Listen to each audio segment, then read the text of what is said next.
Myriam Dutheil récolte ses premiers crocus sativus cette année. Ces très belles petites fleurs contiennent de l'or, l'épice la plus chère du monde, le safran.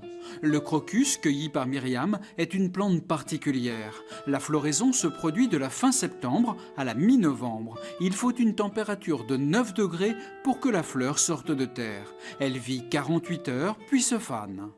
Le premier de ces gestes, en fait, c'est de cueillir la fleur à la base, juste très tôt le matin, chaque jour, après que l'eau de la rosée se soit évaporée et avant que la fleur n'éclose. Pour sa première année, cette safranière a planté 21 000 bulbes. Sa première récolte sera donc d'environ 100 grammes. Ça, ce sont les pistils de safran frais. Après séchage, je vais lui faire perdre 80% de son poids. Nous, il nous a fallu 190 fleurs pour donner 5 grammes de safran frais et 1 gramme de safran sec.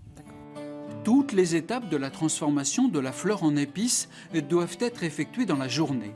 L'émondage des fleurs, le tri des pistils et le séchage.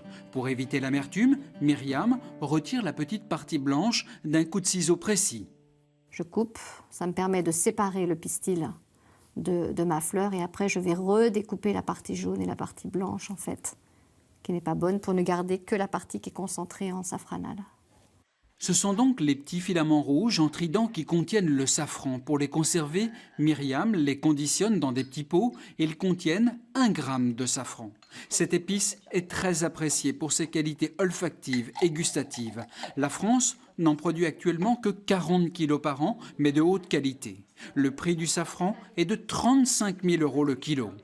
On a vraiment le sentiment que le safran c'est cher, mais en fait il faut surtout bien le doser en fait, parce que finalement quelques grammes, quelques stigmates de safran suffiront amplement à colorer et aromatiser un plat. 1 gramme de safran permet de parfumer environ 100 assiettes. Dans une autre vie, Myriam était productrice de programmes audiovisuels, directrice de plusieurs chaînes de télévision liées à la gastronomie. Depuis juin 2014, elle a décidé de se reconvertir et donc de créer la première safranerie de l'heure.